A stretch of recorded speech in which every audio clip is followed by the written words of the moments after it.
Yes, good morning. So today we will be seeing the Kerberos Protocol. Before that, let us just briefly go through Neelam-Schroeder protocol, the bug-free version.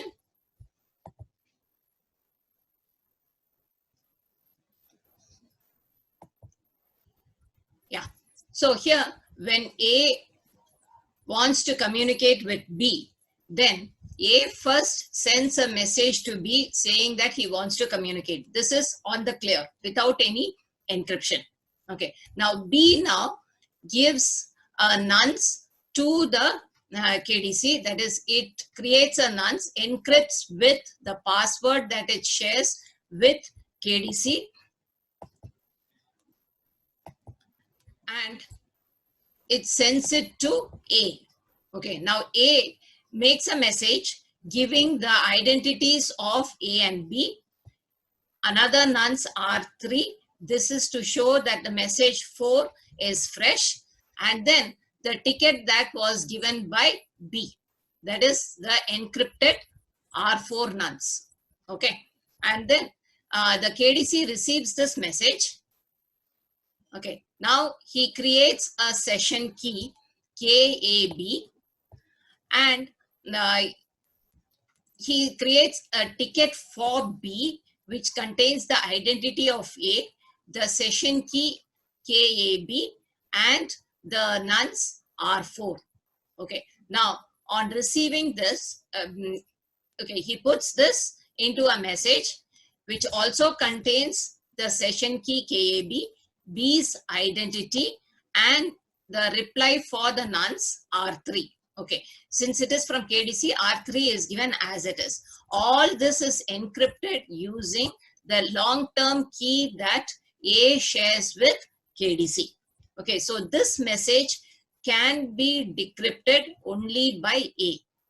Okay, now A on receiving this decrypts this message, gets KAB, that is the session key that it has to share with B.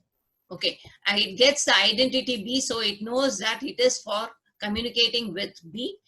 It checks the nonce, it is R3, so it knows that the message is from KDC only, and it takes this ticket, it sends the ticket as it is to B, it creates another nonce R1, encrypts it using the session key KAB, and sends this message, that is the ticket and the encrypted nonce, to B. Okay, B on receiving this message, okay, decrypts the ticket, gets KAB. Okay, now it decrypts the encrypted nonce, so it gets R1. Okay, now once it gets R1, it decrements R1 by 1, so R1 minus 1, and a nonce to authenticate A. Okay, that is R2. It encrypts both these using the session key KAB. Okay, so on receiving this message, A decrypts this message using KAB, so it knows that B has received the session key, checks on R1 minus 1, it is fine. So it decrements R2 by 1, encrypts it using KAB, and sends it to B. B on receiving this decrypts this message, gets R2 minus 1, finding that the value is okay. It knows that the message has come from A. Okay. So here in this protocol, we use 4 nonces, one R1,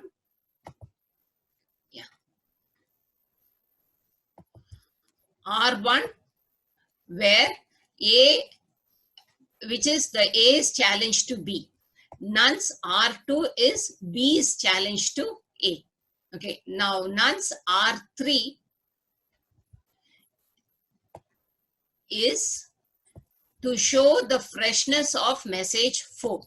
Okay, and nonce R4 is to check that the message that B is receiving from A, that is this message 5, is the latest one. Message 5 is the latest one to ensure the freshness of message 5.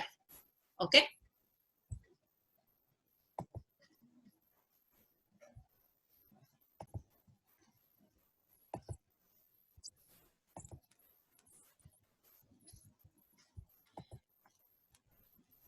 So this protocol provides mutual authentication by including challenge response phase. Both sides proceed to challenge the other to prove the knowledge of the session key. Okay. Next, we see a password based system. Okay. Say you have a university or our college itself, you are entering into the college. Okay. You have different servers. You have systems in the lab. Say you need a password for it. You enter the library, you need a password there. Okay. So in an organization, many servers will be available, like your mail servers, your file transfer servers, etc., etc. Okay. So when a person enters into the organization, how does he authenticate himself? Okay. There are different methods. One could be he could have a password for every server that he has. Okay, there could be server 1, server 2, etc. So this could be the mail server, this could be the file transfer server, etc. Okay, so for every server that he uses, he has to enter his password. Okay, now it is not humanly possible for us to remember so many passwords. For this server, I have to give this as the password. For the second server, I have to use this as the password, and so on. Okay, so that is not a viable solution. Okay, another one is you have one password and you go about distributing this to the different servers. Okay, of course, that is very easy. You have one password and you keep serving. But then, how do you send this file from one server to another? There is always the possibility of an attack. So we don't want to do this. Okay, so every password-based system should ensure the following. Okay, 1, the password should not be transmitted in the clear. A few classes back, we have seen this. Okay, when we did authentication 1, we have seen this. Okay, the password should not be transmitted in the clear. We should encrypt it and send. Okay, next, it should not be possible to launch dictionary attacks using eavesdropped upon messages containing a function of the password. Okay, so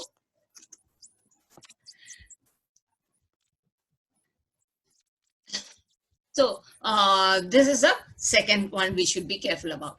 The third, the password itself should not be stored on the authentication server. Okay, rather it should be encryptably transformed before being stored. Authentication server is the place where you are going to store your login ID and the password. Okay, so there you should not store the password as it is. Okay, then any attacker, if he gets hold of that file, he will be able to get the password. Okay, instead we should encrypt the password and then store it. Next, it should not be possible to launch dictionary attacks by obtaining a file containing cryptographically transformed versions of the password. Okay. Next, a user enters her password only once during login. You enter an organization, we should be able to enter only once, our password only once. Okay. Whichever server we are using, we should not be entering our password again and again and again. Okay, this feature is called as single sign-on single sign-on. Next, the password should reside on the machine only for a few milliseconds. Okay, because an attacker can have a software which is going to capture every keystroke. So if the password resides on the machine for longer duration, there is every possible of it being read. Okay, so these are the things that any password-based system should ensure. Okay. Now we have one protocol, that is the Kerberos Protocol, which addresses each of these issues. That is what we are going to study now. Okay. Originally, this was developed at MIT. It has gone through several versions. The latest version is Kerberos version 5. Okay. There have been several enhancements to the first protocol, like now AES, that is the encryption algorithm, has been added. So many different enhancements have taken place. Okay. Now this is widely used protocol on several Windows operating systems. Different versions of Windows operating systems, they have developed the Kerberos protocol. Okay, some of the ideas from Needham-Schroeder protocol are again reused in Kerberos. Like for safely distributing the session keys, we still have the ticket. Okay, ticket is used. Okay, next we saw that we had KDC in Needham-Schroeder protocol, that is key distribution center. Okay, so the session key is actually created by the key distribution center, and we saw that whenever A wants to talk with B, A requests the KDC, and that creates the session key for you. Okay, the same thing is used here. Only thing is the KDC is split into two entities, the authentication server and the ticket granting server, that is the AS and the TGS. Okay, we will see these two now. Now, in this Kerberos protocol, each human user shares a secret KA with the KDC. The AS and the TGS together forms the KDC. Okay, now each human user, that is the client, shares a secret KA with the KDC. Now each server in the system, in the organization, will share a secret key with the TGS. We say it is KB. Okay. Now here, in order to know the freshness of a message, we do not have a nonce. Instead, we use timestamps. Okay. That is the difference between Needham-Schroeder protocol and Kerberos. In Needham-Schroeder, you remember we used R3 and R4, two nonces, to ensure the freshness of the messages. Okay, here we will be using timestamps. Okay. So when a client wants to access a server in the system, say S, what does it do? Okay, first it accesses the authentication server. Okay, and it attempts to log into the system. It authenticates itself, and then when it authenticates, the KDC or the authentication server will give a ticket granting ticket to the user, that is TGT. Okay, we will see the details of all these. Okay, now yes, the client C who wants to communicate authenticates with the authentication server. Once he is authenticated, the authentication server will grant or will issue a ticket granting ticket to the user. Okay. Now, when this client wants to communicate with different servers, it will request the ticket granting server with the TGT. It will approach the TGS, that is the ticket granting server, with the ticket granting ticket TGT, and it will request for logging in into the server. Okay, and the TGS now will grant a ticket, that is the service granting ticket, to the client. With this ticket, the client will authenticate with the server. Okay, and the server and the client are mutually authenticated, and thereafter the client can access the server.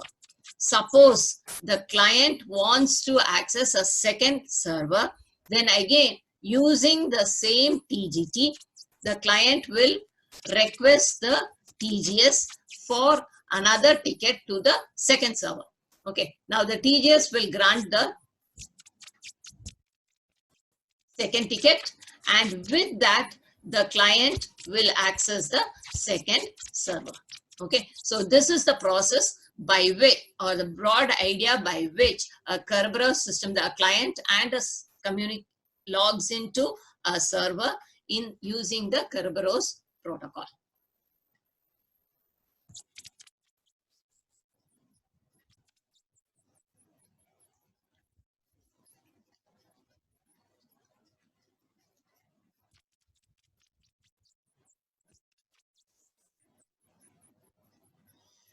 Yeah.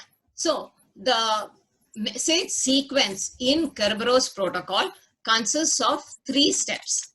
Okay. Step 1 is receipt of the ticket granting ticket.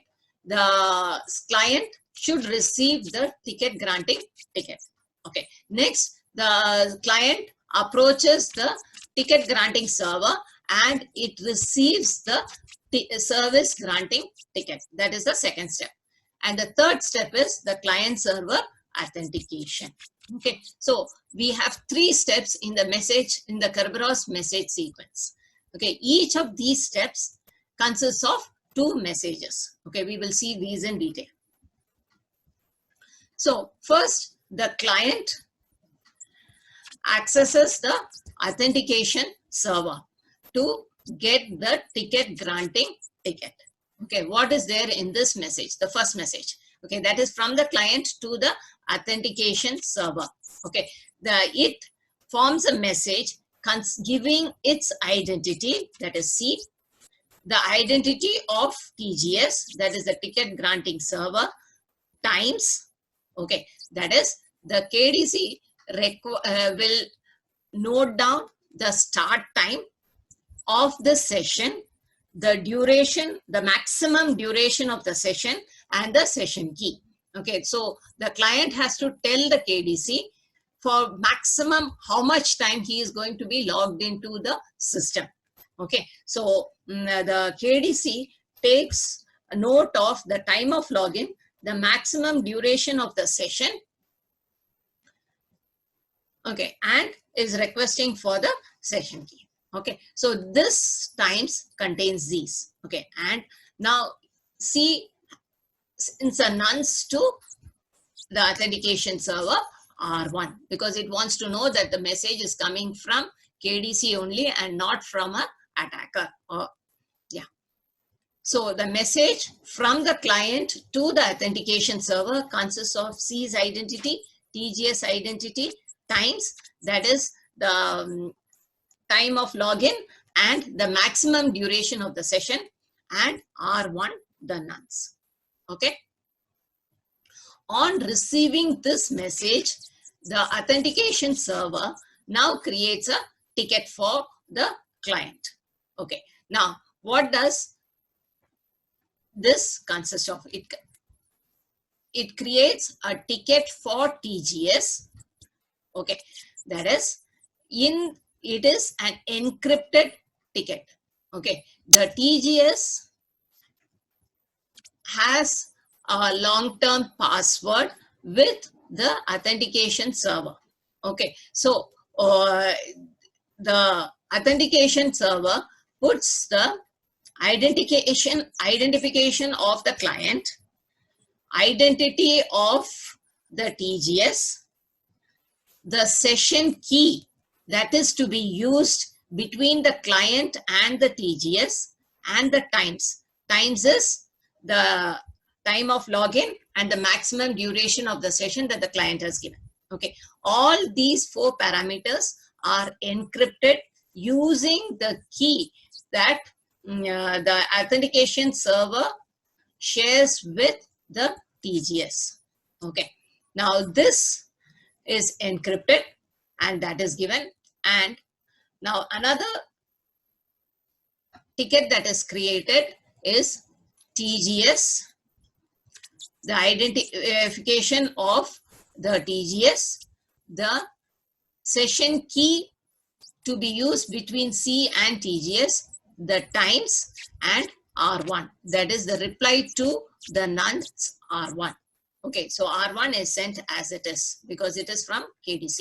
Okay, so these 4 parts are put into a message and sent to the client. Okay, the identity of the client, the ticket to TGS, and information, the encrypted ticket to C. Okay, this message is encrypted using the long-term key that C shares with the authentication server. Okay, so only C will be able to decrypt this message. Clear?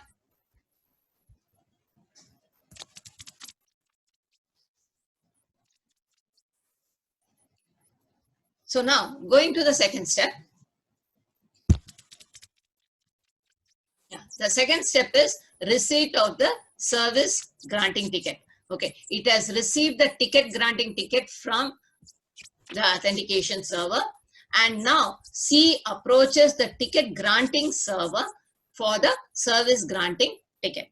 Okay, what is the message that C sends to TGS? That is message 3.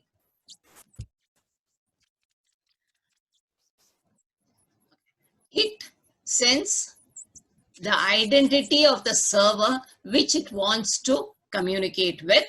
Okay, that is yes. Times, that is the login time and the maximum duration of the session. An authenticator C, the ticket TGS, this was received from the authentication server to be given to the ticket granting server, and a nonce R2. Okay, now what does this ticket TGS contain? We have already seen it contains the identity of C, it contains the identity of TGS, the session key for the session between the client and TGS, and times. Okay, this is what is sent by the authentication server to client to be given to TGS. Okay, so that is put into message 3. Okay, in addition to this, now the client also is sending a authenticator C. Okay, what is this? It is sending the time slot 1. Okay, timestamp 1. Okay, whatever is the time at which the message is being sent, that is the timestamp. Okay, that and the identity of C. Okay, it is encrypted using the session key KCTGS, and it is sent to TGS. Okay, now TGS receives message 3, and from this message 3, okay, from ticket TGS, it will decrypt it using the key that it shares with the authentication server. Okay, so it has been encrypted by the authentication server, so it will decrypt. And what does it get? It gets the ticket, the session key that it has to share with the client server. Okay, now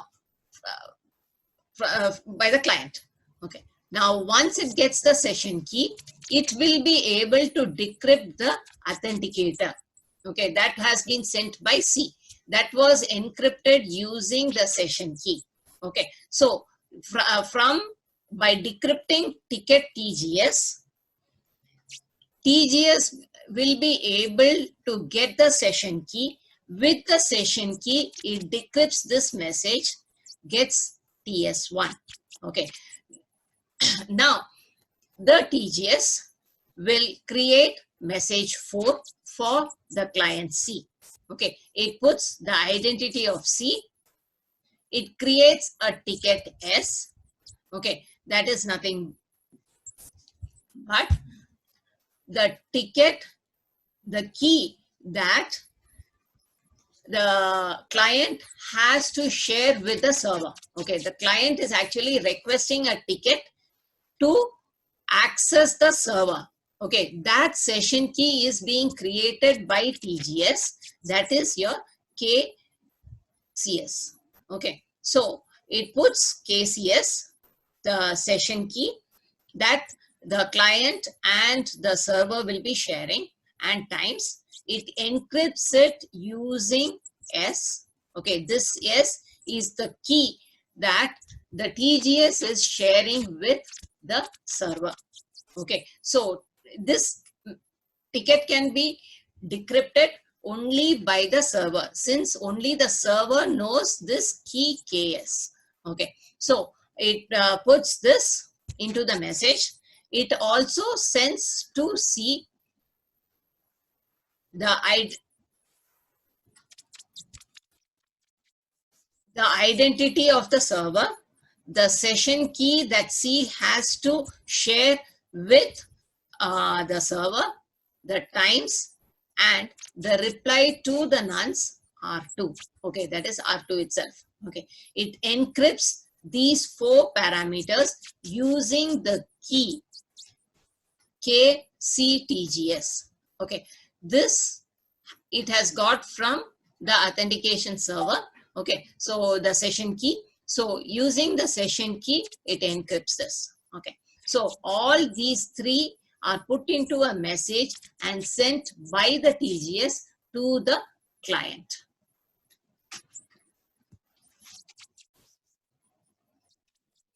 Is this process clear? Step 3. Yes.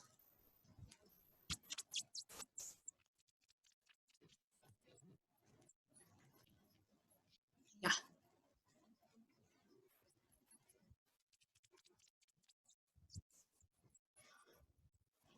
So now, if the client wants to communicate with another server S2, what does the client do?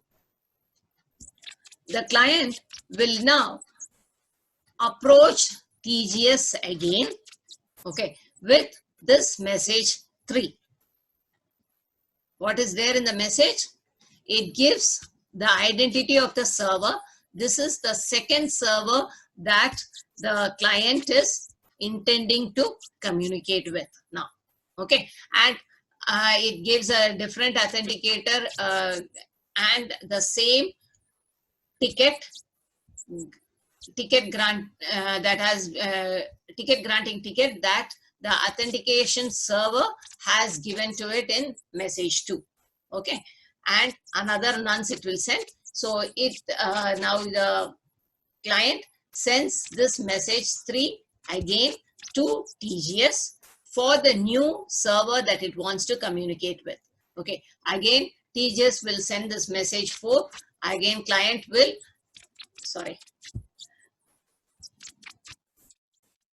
client will now authenticate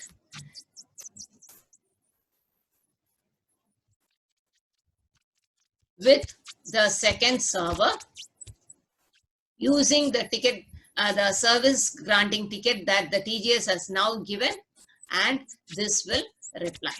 Okay, so in this way, the client will be able to access different servers in the system.